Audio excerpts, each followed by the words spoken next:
Everything about it suggests permanence. There's almost no sign anyone stayed. It stands on an island in a high-altitude lake in southern Siberia, at a site known as Por-Bajin, a rectangular enclosure rising from the water with walls that hold their shape even from a distance, as if the structure was placed there all at once rather than forming over time. From above, the layout reads clearly. Thick outer walls define a precise boundary, enclosing a grid of inner spaces arranged along a central axis. Courtyards, corridors, divisions that follow a plan instead of adapting to the terrain. The structure doesn't drift or expand. It holds to a design. It looks like a fortress or a palace, something meant to remain. The construction can be dated with unusual precision. Timber from the structure aligns with a radiocarbon event in 775 CE, placing its construction at around 777 CE during the Uyghur Khaganate, a nomadic empire that controlled parts of Central Asia at the time. The layout follows principles seen in Tang Dynasty China: symmetry, axial planning, construction methods that don't originate in the steppe. It was produced by a mobile culture, yet the result resembles a fixed administrative complex, using techniques drawn from a different architectural tradition. The design reflects a structure meant to function, but the evidence of use is limited.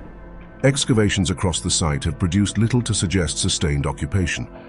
Few artifacts, minimal traces of daily activity. Most notably, there is no clear evidence of heating, no system that would support long-term habitation in a region where winters drop far below freezing. Inside the walls, the ground shows signs of use, but not enough to match the scale of what was built.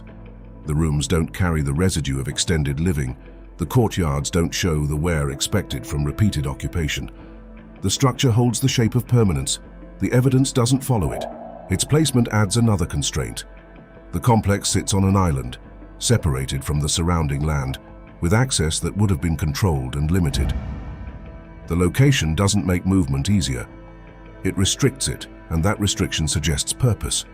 There are signs that the structure was damaged early. Geological evidence points to seismic activity in the region, possibly during or shortly after construction.